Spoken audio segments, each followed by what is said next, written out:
So imagine, you're going through your mail, checking out your letters, your bills, and you come across a phone bill for $2 million. Hey guys, I'm Court McGinley. In the last video, I asked you guys what's something that inspires you in life, and this is what you guys said. Today I'm going to ask you, what is the most expensive thing you've ever had to pay for? Let me know down below. Well, this poor man, he was going about his day. He just went to go check the mail, and he came across a whopping bill of $2 million for his cell phone. Personally, I don't even know how I would react to this. I would get a little freaked out. At first, I'd be like, oh, it must be a typo, but then once I let it sink in, I'd be freaking out. Ken Slusher from Oregon was told by Verizon that he had a bill to pay for $2 million. Ken and his girlfriend bought a pair of cell phones last November, but they canceled it a month later when billing issues came up. He thought everything was fine until he recently started receiving letters from collection agencies. This is even preventing him from buying a new home, since the mortgage company is not going to sign off on a loan when he has collection agencies knocking at his door. But since then, Verizon, they have solved the issue and they've apologized to Ken. From one scary situation to another, check out this pic. That is China's new glass-bottom bridge that's suspended 600 feet above the ground. This bridge opened to the public last Thursday. This spectacular structure is the first of its kind in all of the world.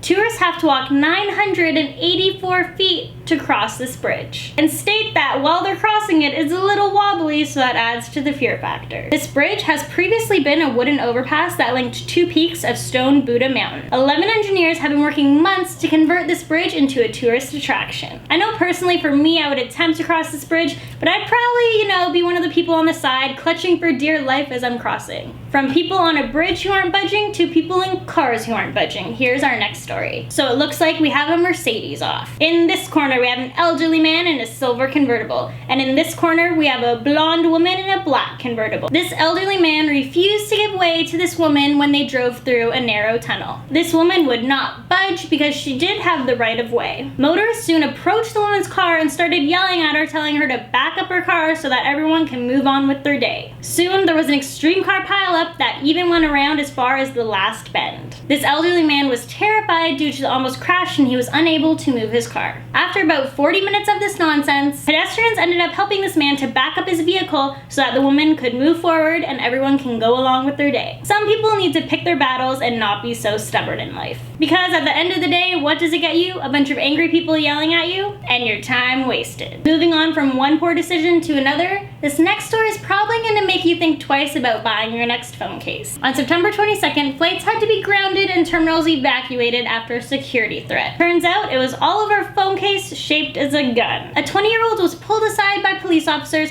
after another fellow passenger said that she might have a weapon on her person. Believe it or not, after the passenger reported this possible weapon, it took police 2 hours to find her, which resulted in the flights being grounded until she was obtained. As we all know, earlier this month, a bomb disposal unit was called to the Pearson International Airport of Toronto after a teen tried to board a plane with an alarm clock designed to look like an explosive device. So I guess after that, airports, they don't want to take any chances. But I mean, come on, if someone was actually going to bring a weapon to the airport, I'm sure they wouldn't just leave it hanging out of their back pocket. Then again, if I was going to the airport, I probably wouldn't bring a phone case that is in the shape of a gun. You should throw something on there a little less threatening, like a bunny, or, it's Halloween coming up, maybe a pumpkin or something, I don't know. So that's all the stories I have for you guys today. I hope you enjoyed them, and I'll see you guys next week. Bye! So make sure you guys like, subscribe. You can follow us on Instagram, Facebook. There's new videos for you guys over here. I hope you guys had a great weekend. And those of you going back to school tomorrow, good luck.